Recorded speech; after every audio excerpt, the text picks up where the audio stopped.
ಎಲ್ರಿಗೂ ನಮಸ್ಕಾರ. ನಾನು ನಿಮ್ಮ ನರೇಂದ್ರ ಎಸ್ ಗಂಗೊಳ್ಳಿ ಮಾತಾಡ್ತಾ ಇದ್ದೀನಿ. ಚೋರಿಕೆಯಾರೆ ಸಂಚಿಕೆ 16ಕ್ಕೆ ಸ್ವಾಗತ. ಸುದ್ದಿ ಕದ್ದದ್ದೇ ಆದರೆ ಸತ್ಯದ್ದೇ. ನಿಮಗೆ 2010ರ ಫಿಫಾ ವಿಶ್ವಕಪ್ ವೇಳೆ ಒಂದು ಹುಡುಗಿ ಒಂದು ಹೇಳಿಕೆ ನೀಡಿದ್ದು ನೆನಪಿರಬಹುದು. ನನ್ನ ದೇಶ ಪರಾಗ್ವೆ ವಿಶ್ವಕಪ್ ಗೆದ್ದರೆ ನಾನು ಬಟ್ಟೆ ಇಲ್ಲದೆ ಬೀದಿಯಲ್ಲಿ ಓಡಾಡ್ತೇನೆ ಅಂತ. ಆ ಒಂದು ಹೇಳಿಕೆ ಆಕೆಯನ್ನು ಕೆಲವೇ ದಿನಗಳಲ್ಲಿ ವಿಶ್ವಾದ್ಯಂತ ಪ್ರಸಿದ್ಧಳನ್ನಾಗಿ ಮಾಡಿತ್ತು. ಸ್ಟೇಡಿಯಂನಲ್ಲಿ ತನ್ನ ತಂಡಕ್ಕೆ ಚೇರ್ ಮಾಡುತ್ತಿದ್ದ ಆಕೆ ಆಟಗಾರರಿಗಿಂತಲೂ ಹೆಚ್ಚು ಕ್ಯಾಮರಾಗಳ ಗಮನ ಸೆಳೀತಾಳೆ, ಜಗತ್ತಿನ ಗಮನ ಸೆಳೀತಾಳೆ. ಆಕೆಯ ಹೆಸರು ಲಾರಿಸಾ ರಿಕೆಲ್ಮೆ. ಇದೀಗ 16 ವರ್ಷಗಳ ಹಿಂದೆ ವಿಶ್ವಕಪ್ನ ಅತ್ಯಂತ ಪ್ರಸಿದ್ಧ ಸೂಪರ್ ಫ್ಯಾನ್ ಆಗಿದ್ದ ಈ ಮಹಿಳೆ ತನ್ನ 41ನೇ ವಯಸ್ಸಿನಲ್ಲಿ ಮತ್ತೆ ವಿಶ್ವಕಪ್ ಅಂಗಳಕ್ಕೆ ಮರಳಿದ್ದಾಳೆ. ಆದರೆ ಈ ಬಾರಿ ಅವರು ಬಂದಿರೋದು ವಿವಾದಕ್ಕಾಗಿ ಅಲ್ಲ, ಬದಲಾಗಿ ಬೇರೊಂದು ಕೆಲಸಕ್ಕಾಗಿ. ಹಾಗಾದರೆ ಏನದು? ಆಕೆಯ ಹಿನ್ನೆಲೆ ಏನು? ಕೊಂಚ ನೋಡೋಣ. ಹೌದು, ವಿಶ್ವಕಪ್ಗಿಂತ ಮೊದಲು ಯಾರಿಗೂ ಗೊತ್ತಿರದ ಮಹಿಳೆ ಲಾರಿಸಾ ರಿಕೆಲ್ಮೆ ದಕ್ಷಿಣ ಅಮೆರಿಕದ ಪರಾಗ್ವೆ ದೇಶದ ಮಾಡೆಲ್ ಮತ್ತು ಟಿವಿ ನಿರೂಪಕಿ ಆಗಿದ್ದವಳು. 2000ರ ದಶಕದಲ್ಲಿ ತಮ್ಮ ದೇಶದಲ್ಲಿ ಸ್ವಲ್ಪ ಮಟ್ಟಿಗೆ ಪರಿಚಿತರಾಗಿದ್ದರೂ ಕೂಡ ಜಾಗತಿಕ ಖ್ಯಾತಿ ಆಕೆಗೆ ಖಂಡಿತ ಇರಲಿಲ್ಲ. ಆದರೆ 2010ರಲ್ಲಿ ಎಲ್ಲವೂ ಬದಲಾಯಿತು. 2010 ಫಿಫಾ ವಿಶ್ವಕಪ್. ಹೌದು, ದಕ್ಷಿಣ ಆಫ್ರಿಕಾದಲ್ಲಿ ನಡೆಯುತ್ತಿತ್ತು. ಪರಾಗ್ವೆ ಪಂದ್ಯ ನಡೆಯುತ್ತಿದ್ದಾಗ ಕ್ಯಾಮರಾಗಳು ಪ್ರೇಕ್ಷಕರನ್ನು ತೋರಿಸ್ತಾ ಇದ್ವು. ಅಷ್ಟರಲ್ಲಿ ಒಂದು ಫೋಟೋ ಜಗತ್ತಿನಾದ್ಯಂತ ವೈರಲ್ ಆಯಿತು. ಕೆಂಪು ಬಿಳಿ ಬಣ್ಣದ ಉಡುಗೆಯಲ್ಲಿ ಪರಾಗ್ವೆ ಧ್ವಜದ ಬಣ್ಣಗಳಲ್ಲಿ ಸಿಂಗಾರಗೊಂಡಿದ್ದ ಒಬ್ಬ ಅಭಿಮಾನಿ, ಅವರೇ ಲಾರಿಸಾ. ಮುಂದಿನ ಕೆಲವೇ ದಿನಗಳಲ್ಲಿ ಜಗತ್ತಿನ ಪತ್ರಿಕೆಗಳು ಅವರನ್ನು ವರ್ಲ್ಡ್ ಕಪ್ಸ್ ಹಾಟೆಸ್ಟ್ ಫ್ಯಾನ್ ಎಂದು ಕರೆಯಿದವು. ಪರಾಗ್ವೆ ತಂಡ ಉತ್ತಮ ಪ್ರದರ್ಶನವನ್ನು ನೀಡ್ತಾ ಇದ್ದಾಗ ಲಾರಿಸಾ ಒಂದು ಹೇಳಿಕೆ ನೀಡ್ತಾರೆ. ಪರಾಗ್ವೆ ವಿಶ್ವಕಪ್ ಗೆದ್ದರೆ ನಾನು ಬತ್ತಲೆಯಾಗಿ ಸಂಭ್ರಮಿಸುತ್ತೇನೆ, ಬತ್ತಲೆಯಾಗಿ ಬೀದಿಗಳಲ್ಲಿ ಓಡಾಡ್ತೇನೆ ಅಂತ. ಈ ಹೇಳಿಕೆ ಸಾಮಾಜಿಕ ಜಾಲತಾಣಗಳಲ್ಲಿ ಮತ್ತು ಸುದ್ದಿಗಳಲ್ಲಿ ದೊಡ್ಡ ಚರ್ಚೆಗೆ ಕಾರಣವಾಯಿತು. ಹಲವಾರು ಜನ ಅವಳ ಹೇಳಿಕೆಯನ್ನು ಟೀಕಿಸಿದರು, ಇನ್ನು ಕೆಲವರು ಹಾಸ್ಯ ಮಾಡಿದರು.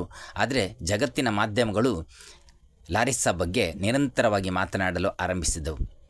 ಆ ವಿಶ್ವಕಪ್ನಲ್ಲಿ ಪರಾಗ್ವೆ ತಂಡ ಇತಿಹಾಸ ನಿರ್ಮಿಸಿತು ಕೂಡ. ತಂಡ ಮೊದಲ ಬಾರಿಗೆ ವಿಶ್ವಕಪ್ ಕ್ವಾರ್ಟರ್ ಫೈನಲನ್ನು ತಲುಪಿತ್ತು. ಇದು ದೇಶದ ಫುಟ್ಬಾಲ್ ಇತಿಹಾಸದಲ್ಲೇ ಅತ್ಯುತ್ತಮ ಸಾಧನೆಗಳಲ್ಲಿ ಒಂದಾಗಿತ್ತು. ಇಡೀ ದೇಶ ಸಂಭ್ರಮದಲ್ಲಿತ್ತು. ಲಾರಿಸಾ ಕೂಡ ತಂಡದ ಜೊತೆ ಭಾವನಾತ್ಮಕವಾಗಿ ಬೆಸೆದುಕೊಂಡಿದ್ದರು. ಆದರೆ ಕ್ವಾರ್ಟರ್ ಫೈನಲ್ನಲ್ಲಿ ಸ್ಪೇನ್ ತಂಡದ ವಿರುದ್ಧ ಪರಾಗ್ವೆ ಸೋತು ಹೋಗುತ್ತೆ. ನಂತರ ಸ್ಪೇನ್ ಆ ವಿಶ್ವಕಪ್ಪನ್ನು ಗೆಲ್ಲುತ್ತೆ. ಹೀಗಾಗಿ ಲಾರಿಸಾ ಅವತ್ತು ನೀಡಿದ್ದ ವಿವಾದಾತ್ಮಕ ವಾಗ್ದಾನ ನೆರವೇರಲಿಲ್ಲ. ಆದರೆ ಅಷ್ಟರೊಳಗೆ ಅವರು ವಿಶ್ವಪ್ರಸಿದ್ಧರಾಗಿದ್ದರು. ವಿಶ್ವಕಪ್ ಮುಗಿಯುವ ವೇಳೆಗೆ ಲಾರಿಸಾ ಅವರ ಸಾಮಾಜಿಕ ಮಾಧ್ಯಮ ಅನುಯಾಯಿಗಳು ಲಕ್ಷಾಂತರ ಸಂಖ್ಯೆಗೆ ಏರಿದ್ರು. ಟಿವಿ ಕಾರ್ಯಕ್ರಮಗಳು, ಜಾಹೀರಾತುಗಳು, ಮಾಡೆಲಿಂಗ್ ಒಪ್ಪಂದಗಳು, ಸಂದರ್ಶನಗಳು ಎಲ್ಲವೂ ಕೂಡ ಅವರ ಹಿಂದೆ ಬಂದವು. ಅವರು ದಕ್ಷಿಣ ಅಮೆರಿಕದ ಜನಪ್ರಿಯ ಸೆಲೆಬ್ರಿಟಿಗಳಲ್ಲಿ ಒಬ್ಬರಾಗಿ ಬಿಟ್ಟರು. ಹೌದು, ಕಾಲ ಬದಲಾಯಿತು. ಹೊಸ ವಿಶ್ವಕಪ್ಗಳು ಬಂದವು, ಹೊಸ ಸ್ಟಾರ್ಗಳು ಹುಟ್ಟಿಕೊಂಡ್ರು. ಅದೇನೇ ಇರಲಿ, 2026ರಲ್ಲಿ ಇದೀಗ ಮತ್ತೆ ಫಿಫಾ ವಿಶ್ವಕಪ್ ಶುರುವಾಗಿದೆ. ನಿಮಗೆ ಗೊತ್ತಿರಲಿ, ಈ ಬಾರಿ ಪರಾಗ್ವೆ ತಂಡ ದೀರ್ಘ ವಿರಾಮದ ನಂತರ ಮತ್ತೆ ವಿಶ್ವಕಪ್ಗೆ ಮರಳಿರುವಂಥದ್ದು. ಈ ಸಂದರ್ಭದಲ್ಲೇ ಇದೀಗ 41 ವರ್ಷದ ಲಾರಿಸಾ ರಿಕೆಲ್ಮೆ ಕೂಡ ಮತ್ತೆ ಸುದ್ದಿಯಲ್ಲಿದ್ದಾರೆ. ಆದರೆ ಈಗ ಅವರು ಕೇವಲ ಗ್ಲಾಮರ್ ಐಕಾನ್ ಅಲ್ಲ. ಈ ಬಾರಿ ಅವರು ಕಾಮೆಂಟೇಟರ್ ಕೆಲಸದ ಜವಾಬ್ದಾರಿಯೊಂದಿಗೆ ಆಗಮಿಸಿದ್ದಾರೆ. 3 ವರ್ಷಗಳ ಕಾಲ ವೀಕ್ಷಕ ವಿವರಣೆಗಾಗಿ ಪತ್ರಿಕೋದ್ಯಮದ ತರಬೇತಿ ಪಡೆದಿರುವಂತಹ ಲಾರಿಸಾ ಕಳೆದ ಸೆಪ್ಟೆಂಬರ್ನಲ್ಲಿ ಪರಾಗ್ವೆ ವಿಶ್ವಕಪ್ ಅರ್ಹತಾ ಪಂದ್ಯದ ವೇಳೆ ವೀಕ್ಷಕ ವಿವರಣೆಗೆ ಪಾದಾರ್ಪಣೆಯನ್ನು ಕೂಡ ಮಾಡಿದರು. ಒಂದು ಫೋಟೋ, ಒಂದು ಹೇಳಿಕೆ ಮತ್ತು ಒಂದು ವಿಶ್ವಕಪ್ ಒಬ್ಬ ಸಾಮಾನ್ಯ ಫುಟ್ಬಾಲ್ ಅಭಿಮಾನಿಯನ್ನು ವಿಶ್ವದಾದ್ಯಂತ ಪರಿಚಿತ ವ್ಯಕ್ತಿಯನ್ನಾಗಿ ಮಾಡಿಬಿಟ್ಟಿದ್ದು ವಿಶೇಷವೇ ಸರಿ. ಆದರೆ ಅವತ್ತು ತನಗೆ ಲಭಿಸಿದ ಯಶಸ್ಸನ್ನು ತನ್ನ ಬದುಕಿನ ಸಾಧನೆಗಳ ಮೆಟ್ಟಿಲಾಗಿ ಪರಿವರ್ತಿಸಿಕೊಂಡ ಆಕೆ ಈ ಹೊತ್ತು ವೀಕ್ಷಕ ವಿವರಣಾಗಾರ್ತಿಯಾಗಿ ಗುರುತಿಸಿಕೊಂಡಿರುವಂಥದ್ದು ನಿಜಕ್ಕೂ ಮೆಚ್ಚುವಂಥ ಸಂಗತಿ. ಯಾಕೆಂದರೆ ಕೆಲವೊಮ್ಮೆ ಯಶಸ್ಸು ಬಂದಾಗ ಅದರ ಅಲೆಯಲ್ಲಿ ತೇಲಿ ಹೋಗಿ ಸಾಧನೆ ಅಥವಾ ಪ್ರಯತ್ನಗಳನ್ನು ಮರಿತಾರೆ. ಆದರೆ ಲಾರಿಸಾ ರಿಕೆಲ್ಮೆ ಹಾಗಲ್ಲ.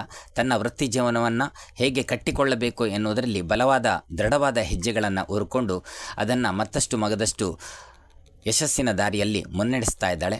ಆ ನಿಟ್ಟಿನಲ್ಲಿ ಆಕೆ ನಿಜಕ್ಕೂ ಪ್ರೇರಣಾದಾಯಿ ಅಂತ ಅನ್ನಿಸಿದ್ದು ಆಕೆ ನೀಡಿದ ಹೇಳಿಕೆಯಿಂದ ಅಂತೂ ಖಂಡಿತ ಅಲ್ಲ. ಅದೇನೇ ಇರಲಿ, ಎಲ್ಲರಿಗೂ ಒಳ್ಳೆಯದಾಗಲಿ.